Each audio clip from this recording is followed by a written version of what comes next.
Buenos días, familia de Dios, hijos del Rey del Cielo. En esta mañana continuamos la serie Siguiendo las pisadas del Maestro, primera parte. Y nuestro tema para hoy es Cristo, nuestra única esperanza. Y dice la palabra del Señor en Juan capítulo 3, versículo 16.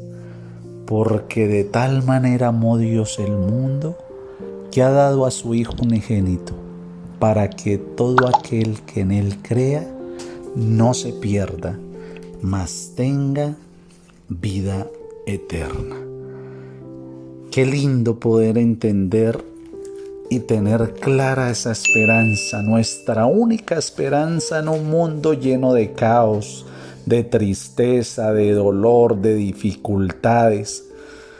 Y aunque el mundo era perfecto, antes de que se establecieran los fundamentos de este mundo, Cristo, el unigénito de Dios, se comprometió a convertirse en el redentor de la raza humana si pecaba Adán. Y ahí vienen que así es, Adán cayó.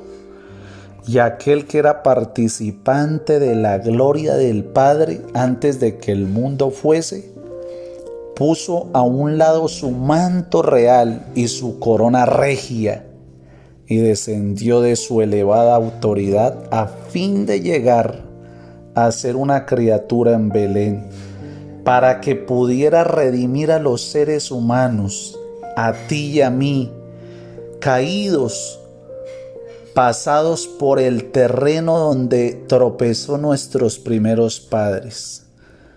Así que se sometió a sí mismo, ¿quién? Nuestro Señor Jesucristo. Todas las tentaciones que el enemigo empleaba contra los hombres y las mujeres y todos los asaltos de Satanás no pudieron hacerlo vacilar de su lealtad al Padre. Cristo se mantuvo firme como una roca, viviendo una vida sin pecado. Testificó de que cada hijo e hija de Adán puede resistir las tentaciones del que primero trajo el pecado al mundo. ¿Quién? Satanás. Cristo trajo a los hombres y a las mujeres poder para vencer. Vino a este mundo en forma humana para vivir como un hombre entre los hombres. Ayer hablábamos de la preexistencia del Señor, de que Él fue hecho carne y habitó entre nosotros. Ese verbo, ese ser maravilloso, ese Dios encarnado, tomó las flaquezas de la naturaleza humana para ser probado y examinado. Y en su humanidad era participante de la naturaleza divina. Y en su encarnación ganó en un nuevo sentido el título de Hijo de Dios. O sea que ya el Señor Jesucristo no solamente es nuestro dueño por creación, sino también es nuestro dueño por redención. Allí en Lucas 1:35, cuando el ángel le habla a María, le dice el ángel: el poder del Altísimo te cubrirá con su sombra, por lo cual también el santo ser que nacerá será llamado Hijo de Dios. Si bien era el hijo de un ser humano, llegó a ser en un nuevo sentido el Hijo de Dios.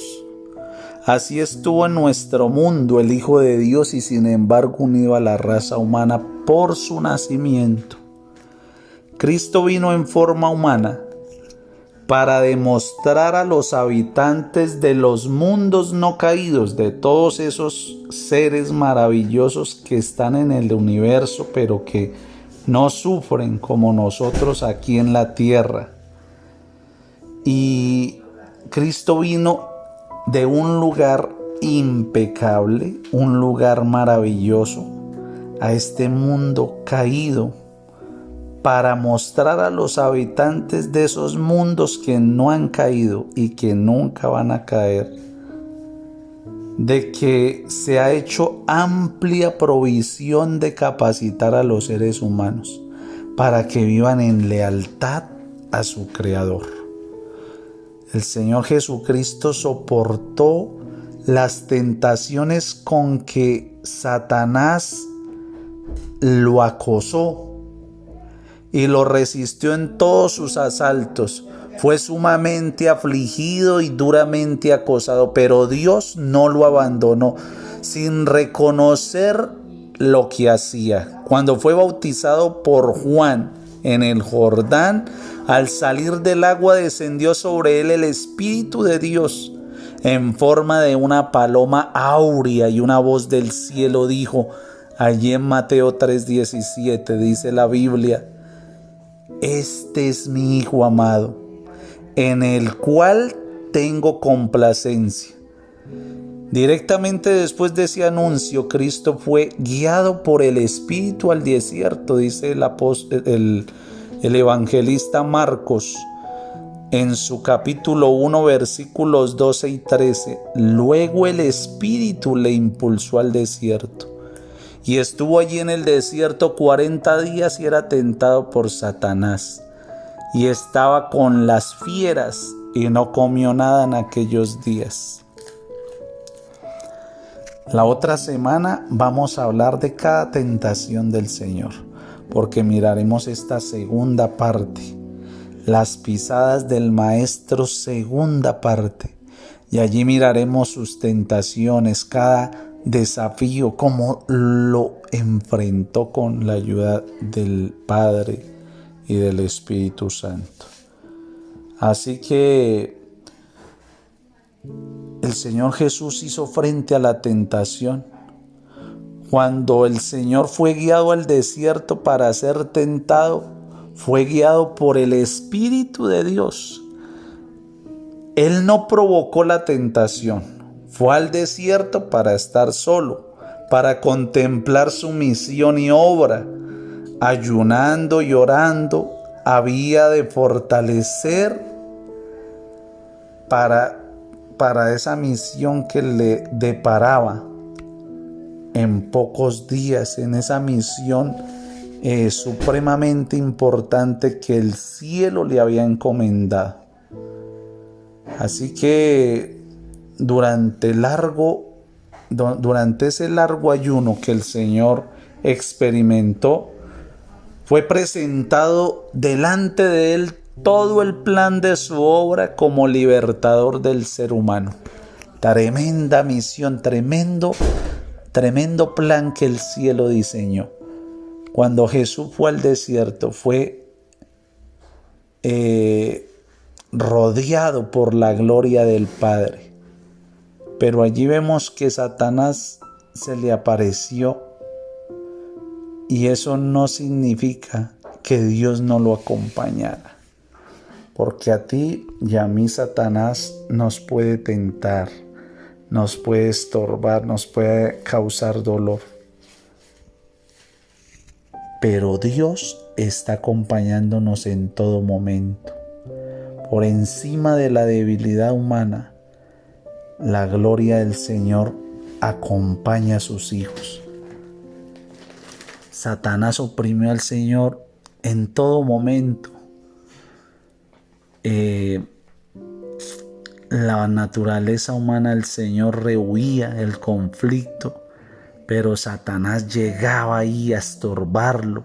Y aunque el Señor ayunó, lloró durante 40 días, débil y extenuado por el hambre, agotado, en agonía, desfigurado, Satanás no le importaba, más implacable era. Pero Cristo oraba, y en sus oraciones vino al Salvador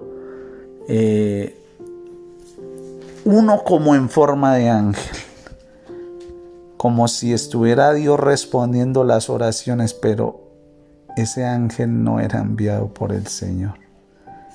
Se le presentó, dice Mateo capítulo 4, verso 3.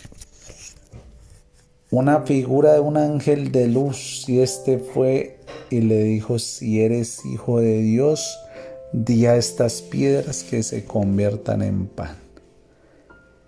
Entonces, nuestra única esperanza, Cristo lo enfrentó. Nuestra única motivación es el Señor. Es con el que estamos familiarizados con la palabra del Señor. Los que diligentemente estudiamos las Escrituras, las escudriñamos, no aceptaremos engaños de Satanás como si fueran la verdad de Dios. Nadie debe ser vencido por las especulaciones presentadas por el enemigo de Dios y de nuestro Señor Jesucristo. No hemos de especular en cuanto a puntos de cada punto de la palabra, de cada detalle. Nosotros debemos aprender a entender que Cristo es nuestra única esperanza. Debemos pedirle sabiduría al Señor y que nos dé fortaleza. Dios es el vínculo que une a la humanidad, el Señor Jesucristo. Por cuanto los hijos participaron de bien, el Señor Jesucristo participó de lo mismo, dice Hebreos 2:14. Únicamente, quiero que usted grabe esto en su mente, únicamente mediante el Señor Jesucristo es que nosotros podemos llegar a ser llamados hijos de Dios. Y a todos los que creemos en Él, Dios nos da poder para convertirnos en hijos e hijas de Dios. Que el Señor te bendiga en este día, hijo e hija de Jehová.